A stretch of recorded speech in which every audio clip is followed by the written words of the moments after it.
one, you learn how to communicate with your teachers to see what can I do. You guys got up and went to another group and said maybe they have the piece that I need. Then some said, you know what? I have too much stuff in my box. I got to get rid of this stuff because it's just too much. I have too many pieces. I need to get all of that extra stuff. I need to get off of social media. I need to cut some people out of my life. I need to cut all the fat off. So you have to come to that place of having, as long as you have an end in mind. In my end, I see the thing that keeps me going is my children, right? Because if it's for me, I'm like, I'll be all right. But my children depends on me. They depend on me. So when I don't feel like getting up, my children motivates me to get up. My daughter wrote me a letter when I was going to take a test a few weeks ago. And boy, it motivates me. So now it's in my car. So now wherever I go, when I'm coming here, that motivates me. Like I have a daughter at home rooting for me.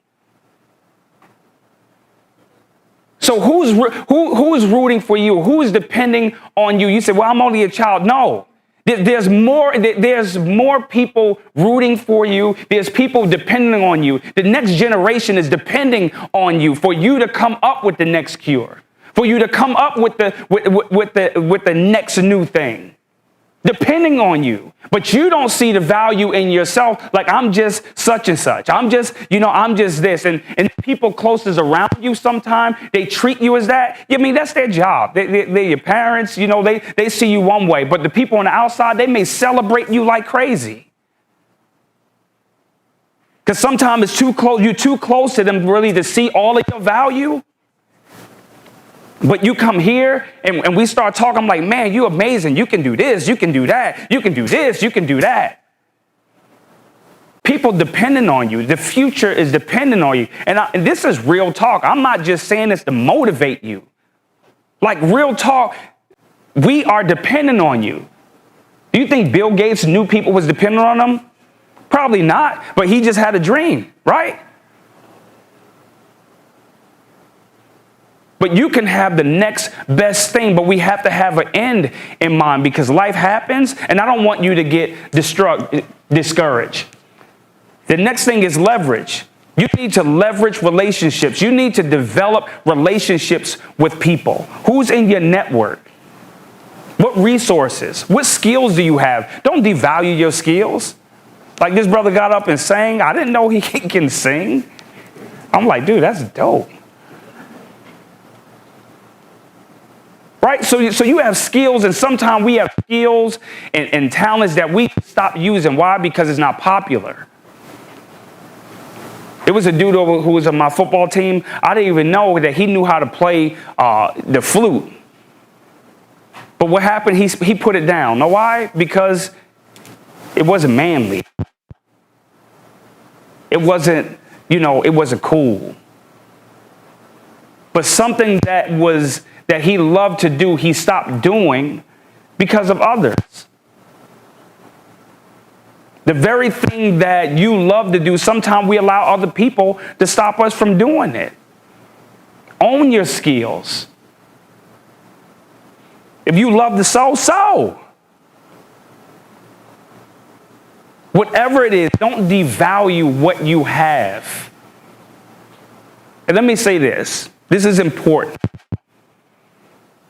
About knowing your worth. Right? About knowing your worth. If you don't know your worth, nobody else will. You have to put a demand on what your worth is. I'm telling you, because if you walk into a place and you devalue yourself and you agree with them that you are not good at A, B, C, and D, then they're going to treat you as such. That's even in relationships. If you allow the other person to treat you less than, then that's what they're going to keep on doing. You have to let people know what you are worth. For many times, I used to go places and just say, oh, just give me this. Oh, just give me that. Today, no, this is how much I'm worth. If you want me to come and speak, if you would like for me to come and present, I can do it for that. But this is what I'm worth now. Before, my starting price was this. But because I have a story that I overcame, because see, I become more valuable the more I begin to understand what I came through, what I overcame, what I overcome, right? So I'm like, man, I had a 1.7. So you bring me in to speak to those kids who are, who are not you, those ones who don't want to go to school, those who are discouraged and who want to quit. I have a story for them. So there's value in my story. There's value in your story and what you overcome. And it's not always, now watch this, it's not always a tragedy. Don't be apologetic if you are in a home with two parents. That's the way it's supposed to be. Don't try to conjure up a story to say, oh man, I guess I can't relate. Because my mom and dad, they get along, and I never had issues, and so I can't say anything. No, absolutely not. You do have a story.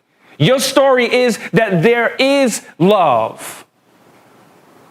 That you can grow up in the house with two parents.